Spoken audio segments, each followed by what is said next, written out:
नमस्कार, आप देख रहे हैं बुलंद आवाज पूजा सिंह के साथ। दोस्तों, जैसा कि आप जानते हैं कि इस समय 5 राज्यों के विधानसभा चुनाव जो है एकदम नजदीक आ गए हैं और सभी पार्टियां इस समय अपनी पूरी ताकत झोंक रही हैं इन चुनावों में। मध्य प्रदेश, राजस्थान, छत्तीसगढ़, तेलंगाना और मिजोरम, इन राज्यों में चुनाव जो है वो इसी महीने होने जा रहे हैं और 3 दिसंबर को उसके नतीजे आ जाएंगे।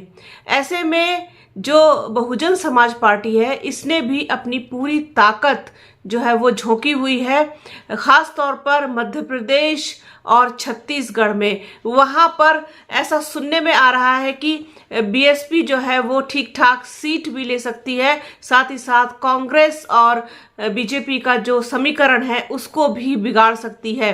किस तरीके से वहां पर जो है पूरा माहौल बना हुआ है बीजेपी के खिलाफ और बीएसपी के पक्ष में, कांग्रेस के खिलाफ जो है, जो जिस तरीके का माहौल है खासतौर पर छत्तीसगढ़ में और मध्य प्रदेश में बीजेपी के खिलाफ जो है, कुछ क्षेत्र ऐसे हैं जहां पर बीएसपी का प्रभाव है, वो बीएसपी के प्रभाव वाले क्षेत्र जो है वो माने जाते हैं। और जब बसपा सुप्रीमो मायावती जो है वो चुनावी मैदान में खुद उतरी हैं, पूरा जो कहना चाहिए कि चीज़ों को संभालने के लिए उनकी रैलियां, उनकी जनसभाएं जो है वो जगह जगह आयोजित की जा रही हैं। ऐसे में छत्तीसगढ़ में भी जब उन्होंने रैली की तो किस तरीके से अपार जन समूह उनको सुनने के लिए आया, उनको देखने के लिए आया। केवल उपस्थिति भर बसपा सुप्रीमो मायावती की केवल जो है उपस्थिति ही लोगों में इतना जोश और उत्साह भर देती है कि जो देखते ही बनता है। कहना चाहिए कि नीला सैलाब जो है वो छत्तीसगढ़ के बिलासपुर में जिस तरीके से देखने को मिला।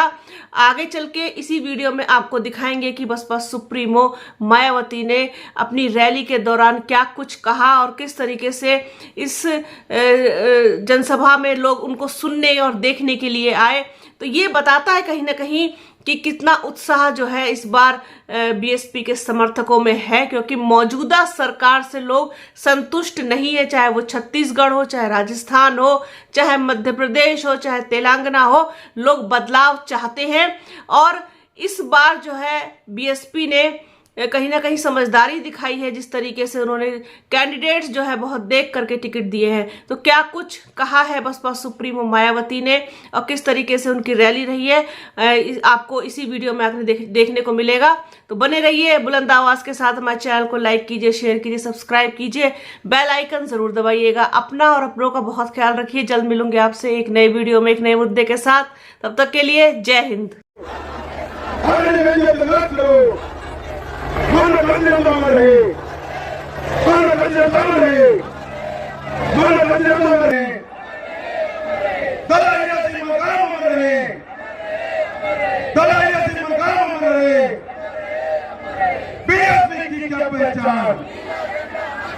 बीएसपी की क्या पहचान, बीएसपी की क्या पहचान। दोनों हाथ बंद करके मुट्ठी ऊपर करके नारे लगाए, बहुजन समाज पार्टी जिंदाबाद, बहुजन समाज पार्टी जिंदाबाद, बहुजन समाज पार्टी जिंदाबाद। बीएसपी की क्या पहचान, बीएसपी की क्या पहचान। संघर्ष करो, ज्यादा नुकसान हो रहा है, जबकि अन्य पिछड़े वर्गों के लोगों को ये मालूम होना चाहिए कि इन्हें मंडल कमीशन की रिपोर्ट के तहत आरक्षण की ये सुविधा केंद्र में कांग्रेस पार्टी की नई सरकार में नहीं मिली है। तो जो लोग आज जाति जनगणना की बात कर रहे हैं, उनको भी मैं बताना चाहती हूँ, कांग्रेस पार्टी के लोग जो जाति जनगणना की बात कर रहे हैं, उनको भी मैं ये बताना चाहती हूँ, इन्हें मंडल कमीशन की रिपोर्ट के तहत आरक्षण की ये सुविधा केंद्र में कांग्रेस पार्टी की नई सरकार में नहीं मिली है, बल्कि बीएसपी के कड़े संघर्ष एवं अथक प्रयासों से केंद्र में रही श्री बीपी सिंह की सरकार में ही इन्हें ये सुविधा मिली है, जिसका यहाँ जातिवादी विरोधी पार्टियों की सरकारें इन्हें पूरा लाभ नहीं दे पा रही हैं। ये बड़े दुख की बात है। इसके साथ ही श्री DP सिंह की सरकार ने इन वर्गों के मसीहा परम पूज्य बाबा साहब डॉक्टर भीमराव अम्बेडकर को भी यहाँ भारत रत्न की उपाधि से सम्मानित किया गया है, जिसके लिए वो हर प्रकार से पात्र भी थे। जो बहुत पहले ही इनको ये सम्मान मिल जाना चाहिए था, जिसके लिए विशेषकर कांग्रेस पार्टी प्रमुख तौर से जिम्मेवार कसूर बांधी है। इससे वर्गों के प्रति इस पार्टी की हीन व जातिवादी मानसिकता साफ झलकती है, जिसमें अर्थात कांग्रेस पार्टी ने इनके कार्यों को आगे बढ़ाने वाले व हर मामले में समर्पित व्यक्तित्व मान्यवर श्री कांशीराम जी के देहांत होने पर केंद्र में उस समय रही कांग्रेसी सरकार ने एक दिन का भी इनके सम्मान में राष्ट्रीय शोक घोषित नहीं किया था। इन वर्गों के मामले में यहाँ मैं ये भी कहना चाहूंगी, केंद्र द्वारा देश की लोकसभा व राज्य विधानसभाओं में अभी हाल में ही महिलाओं को जो 33% आरक्षण देने की व्यवस्था की गई है, तो उसमें SC, ST व OBC वर्गों की महिलाओं को अलग से कुछ भी आरक्षण नहीं दिया गया है। अर्थात इस मामले में इन वर्गों की महिलाओं की पूरी उपेक्षा की गई है। इसके साथ ही यहाँ मैं ये भी कहना चाहूंगी कि इन वर्गों के लोगों को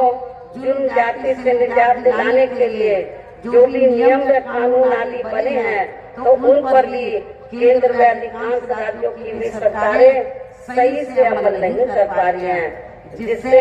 अब यहाँ खासकर दलितों व आदिवासियों के ऊपर शोषण करने वाले लोगों का मनोबल और भी ज्यादा बढ़ रहा है। और ये सब हमें यहाँ आपके छत्तीसगढ़ प्रदेश में भी काफी कुछ देखने के लिए मिल रहा है।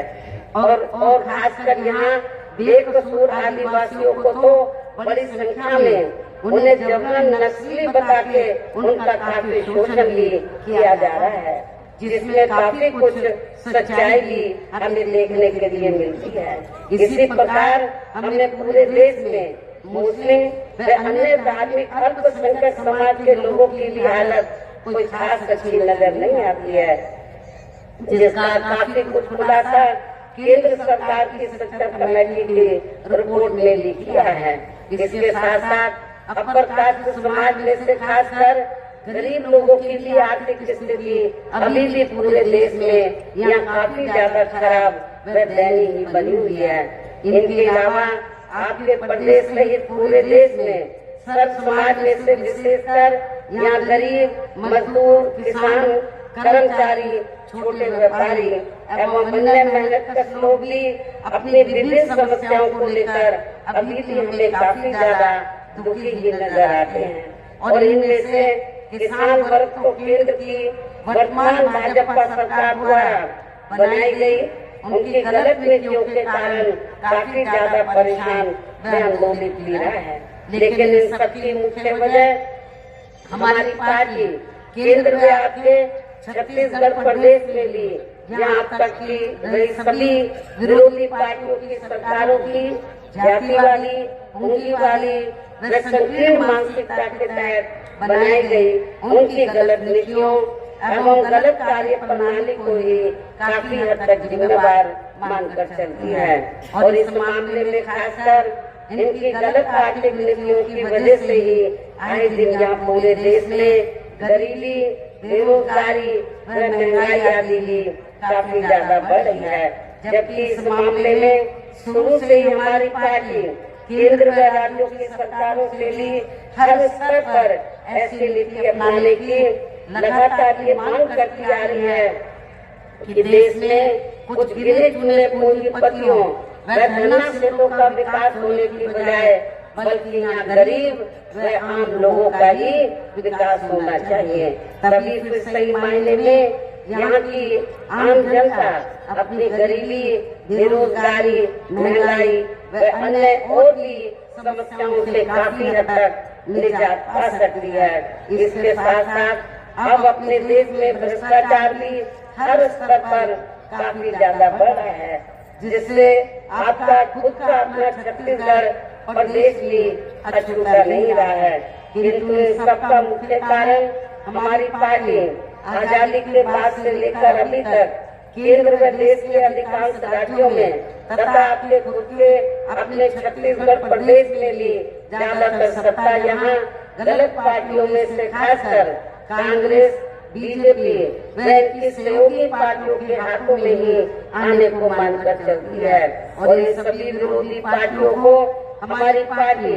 इसलिए जिम्मेवार मानकर चलती है क्योंकि आजादी के बाद से लेकर अभी तक लगभग ये सभी विरोधी पार्टियां केंद्र व देश के अधिकांश राज्यों में भी ज्यादातर यहाँ बड़े बड़े पूंजीपतियों व धनना सेठों की ही आर्थिक मदद से सत्ता में आती रही हैं। और सत्ता में आ जाने के बाद फिर ये पार्टियां अधिकतर मामलों में अपनी आर्थिक एवं अन्य सभी नीतियां आम जनता की समस्याओं को दूर करने के हिसाब से तैयार नहीं करती हैं, बल्कि देश के उन बड़े बड़े पूंजीपतियों व धनना सेठों को ही फायदा पहुंचाने के हिसाब से अपनी अधिकांश नीतियां तैयार करती हैं, जिनके धन व बल से चुनाव लड़कर ज्यादातर ये पार्टियां केंद्र व आपके राज्य से देश के अन्य राज्यों में भी अभी तक यहाँ सत्ता में आती रही हैं, जिसके कारण ही अब पूरे देश में वे आपके खुद के अपने प्रदेश में भी अभी भी हमें यहाँ सब समाज के लोग अधिकांश मामलों में अपनी विभिन्न समस्याओं